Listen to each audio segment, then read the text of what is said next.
Samkha. Tai. Ngasai Malayana kari hai khangbra. Kari hai riba. Angaw balaying ba doctor se khara ngawgali hai riba. Ngaw khraga ngawridana. Aduna aigi laiba koiramladi kanana thingba ngamdoiba.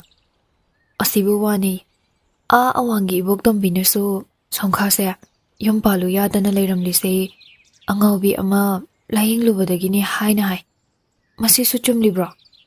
Chumme. Asingkini. Samkha phagi tawgano. Phagi nati awoibani. Ngasidi ay nangwanda wa mahigi.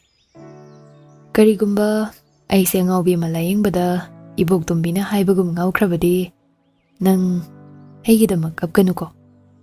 Matamdudane aybu warawna chiramlaga aybu thadukpa ngamboyo. Ngawrabadi nang ay leminaba hunadi. Aykhoy masubuko nangi nanakta khara thambiyo. Leminawnabani. Haydiye karino. Hangang hayuse. Amta hayoba. Karigi hanghang noda. Asingba hayri matada. As. Tanjakriye oiba. Hanghang hayomi. Hayomi se. Samkha. Ayma. Amta hayomi se.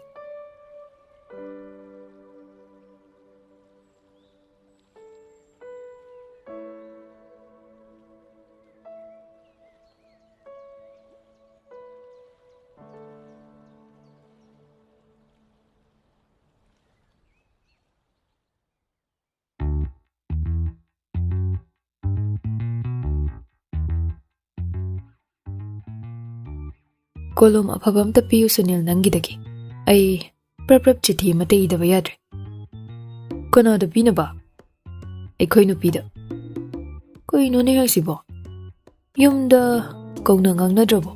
Chithi ina daurisina. Sanay bungone hek tawthorakpa thabaksidi mahani. Nati kari aruba mi pung taba yadaba wano. Idawridubo. Love letter oibagini. Chinthokna haiba ikaijaba wayamna le. Balo he.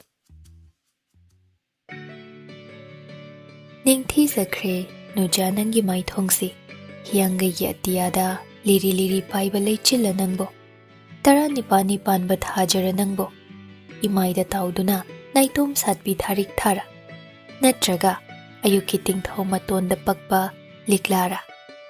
Adubo ningthi nangi mai thongsi. Pirangi ipakti oihaningde. Oiganuko ingagi nonghaw. Oiganuko naken thagi upal. Lengoy da taba khonggol.